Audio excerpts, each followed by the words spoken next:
Hello friends, legal concept YouTube channel में आपका स्वागत है। और आज का जो टॉपिक मैंने सिलेक्ट किया है वह इंडियन एविडेंस एक्ट पर है, जो है रिलेवेंसी एंड एडमिसिबिलिटी, यानी कि सुसंगता एवं ग्राह्यता क्या है। जैसा कि आपको पता ही होगा कि ये बहुत ही इम्पोर्टेंट टॉपिक है, क्योंकि ये अक्सर जुडिशरी के मेंस एग्जाम में कई बार पूछा गया है। अगर आप यूपी, बिहार, उत्तराखंड और झारखंड का एग्जाम दिए हैं या आपने पेपर देखा है, तो ये क्वेश्चन बार बार पूछा जाता है कि relevancy and admissibility both are neither synonyms nor coextensive describe, यानी कि सुसंगता और ग्राह्यता ना ही समानार्थी है ना ही समविस्तीर्ण है। इसकी व्याख्या, ये क्वेश्चन बहुत इंपॉर्टेंट है, इसलिए इस पर मैं आज लेक्चर इस पर मैंने तैयार किया है। तो अब स्टार्ट करते हैं कि अब सेक्शन 5 में इस बात को कहा गया है कि जो भी एविडेंस दिया जाएगा वो केवल रिलेवेंट फैक्ट का और फैक्ट इन इशू का दिया जाएगा। It means section 5 talks about that evidence may be given either fact in issue और रेलिवेंट फैक्ट। इसका मतलब रेलिवेंट फैक्ट और फैक्ट इन इशू के अलावा कोई भी तीसरा एविडेंस अलाउ नहीं है, इंडियन एविडेंस एक्ट कहता है। तो सबसे पहले ये जानना जरूरी है कि रेलिवेंट क्या होता है। क्या रेलिवेंट को एविडेंस एक्ट में डिफाइन किया गया है? तो सेक्शन 3 में रेलिवेंट शब्द को डिफाइन किया गया है कि सुसंगत क्या है। A fact is said to be relevant if one is connected to the another in the form of chapter relevancy of the chapter। यानी कि कोई फैक्ट रिलेवेंट फैक्ट तब कहा जाएगा जब वो कहीं न कहीं तरीके से रिलेवेंसी के चैप्टर में वो कहीं न कहीं कनेक्टेड हो, जुड़ा हुआ हो।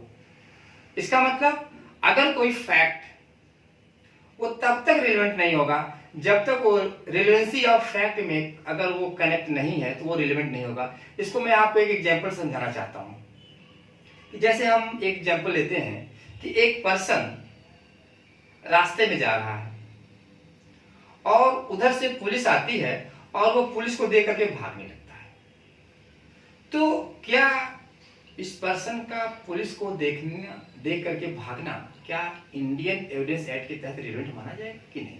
आगे इसकी क्या कसौटी है, क्या क्राइटेरिया है कि हम कैसे चेक करेंगे कि ये रिलेवेंट है कि नहीं है? तो सबसे पहले हमें पता है कि ये तभी सुसंगत होगा जब वो रिलेवेंसी के चैप्टर में कनेक्टेड हो। यानी रिलेवेंसी का चैप्टर का मतलब वो सेक्शन 5 से लेकर के 55 तक कहीं न कहीं कनेक्ट होना चाहिए।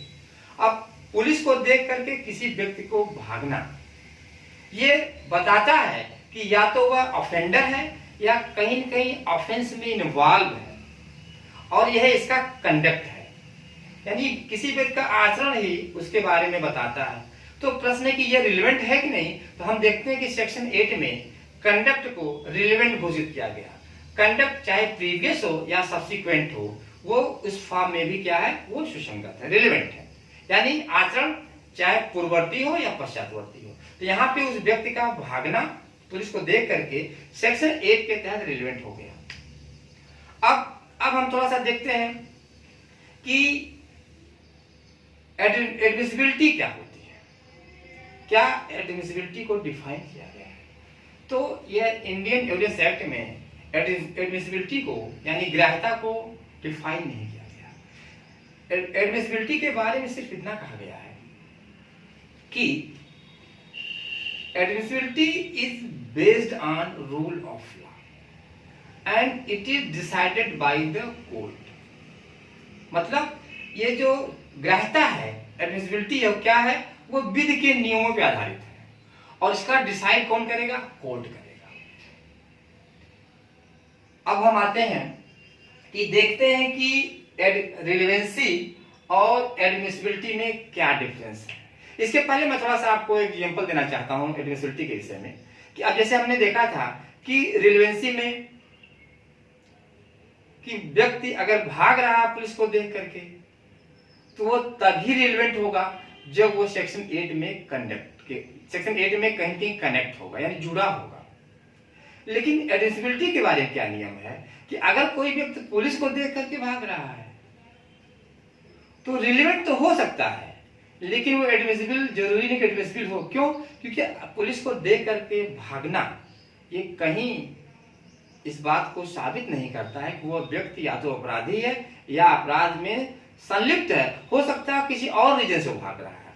इसलिए यहाँ पे एडमिसिबिलिटी के बारे में कह सकता है कि यह रूल ऑफ लॉ पे डिपेंड होता है, यानी जो नियम बनाया गया है, जो नियम है वो एडमिसिबल होंगे और जो नियम इस बारे में नहीं वो एडमिसिबल नहीं होंगे। इसलिए ये इसका डिसाइड कौन करता है? कोर्ट करता है।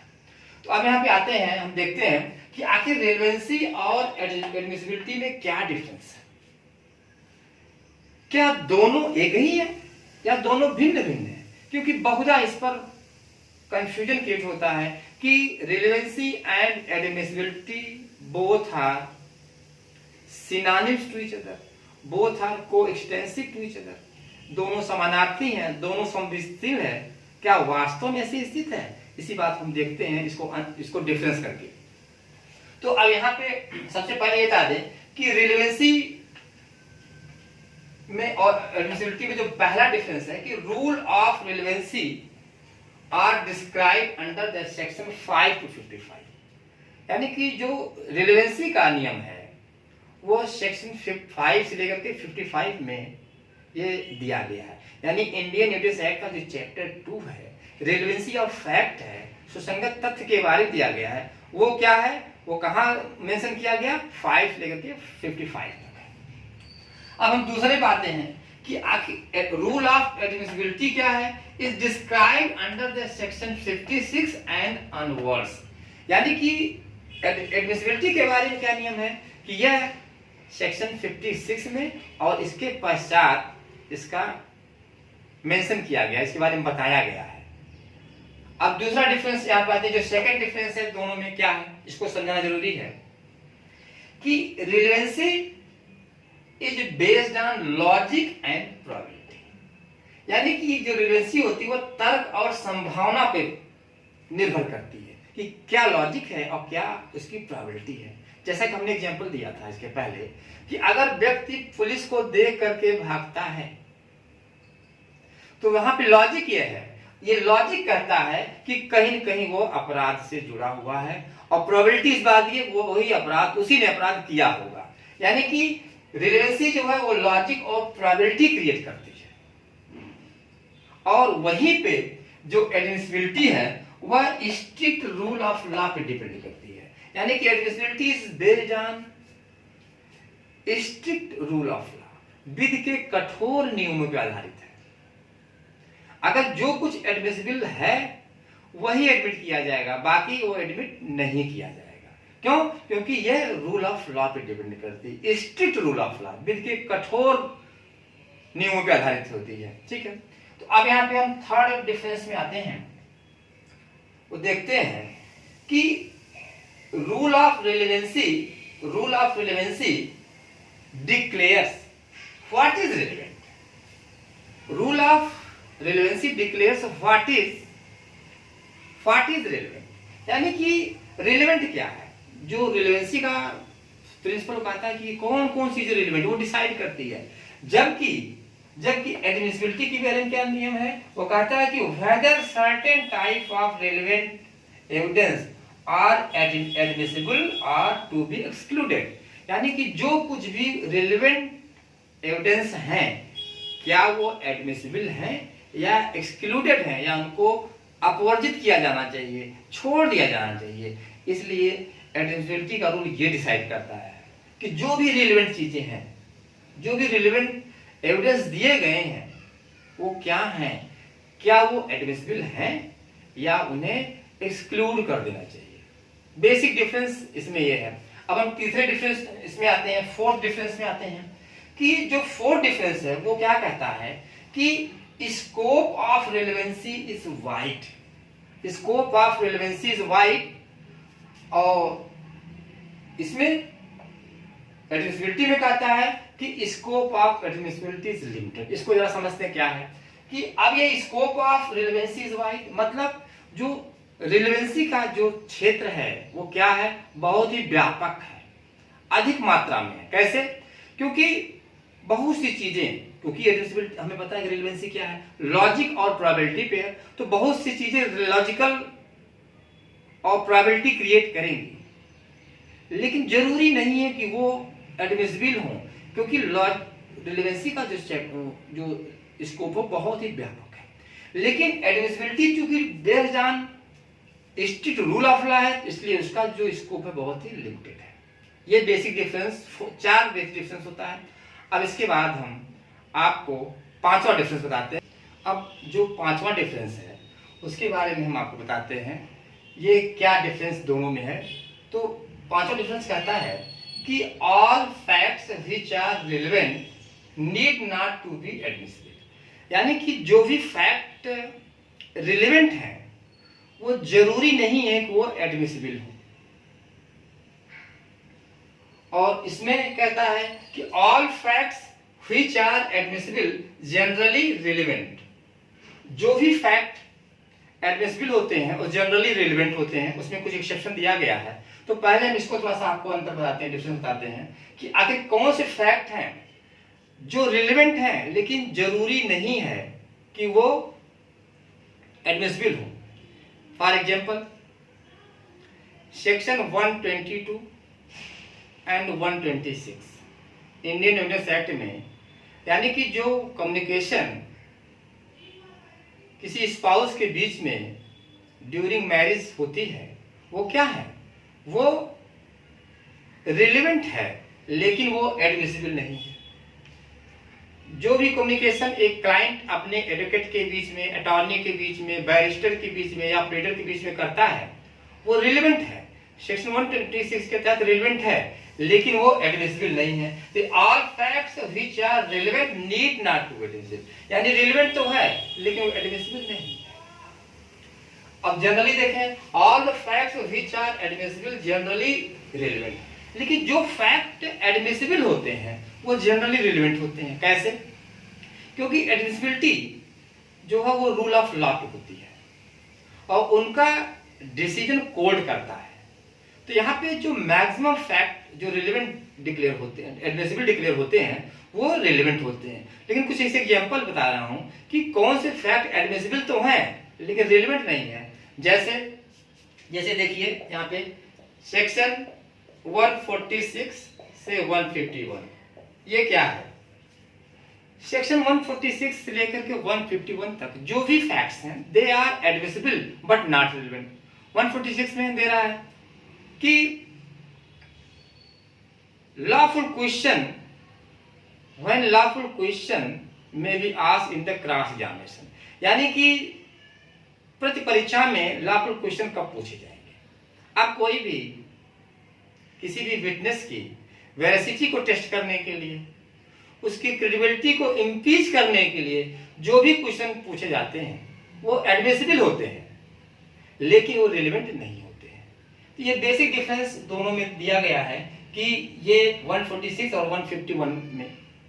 अब यहाँ पे हम आपको इस पर एक लैंडमार्क केस लॉ बताते हैं, क्योंकि केस लॉ वास्तव में हर टॉपिक पर इंपॉर्टेंट होता है। तो अब ये case law Ram Bihari Yadav versus state of Bihar 1998 supreme court का केस है। राम बिहारी यादव बनाम बिहार राज्य 1998 का केस। इसमें सुप्रीम कोर्ट ने ये एक लॉ सेटल किया है। क्या लॉ सेटल किया गया है कि relevancy and admissibility often used as a synonyms to each other, but their legal implications are different। यानी कि बहुधा लोग रिलेवेंसी और एडमिसिबिलिटी को अक्सर लोग एक ही मानते हैं, एक दूसरे के समानार्थी मानते हैं, लेकिन वास्तव में उनकी विधिक हैसियत अलग अलग है। हो सकता हो कि जो रिलेवेंट फैक्ट हो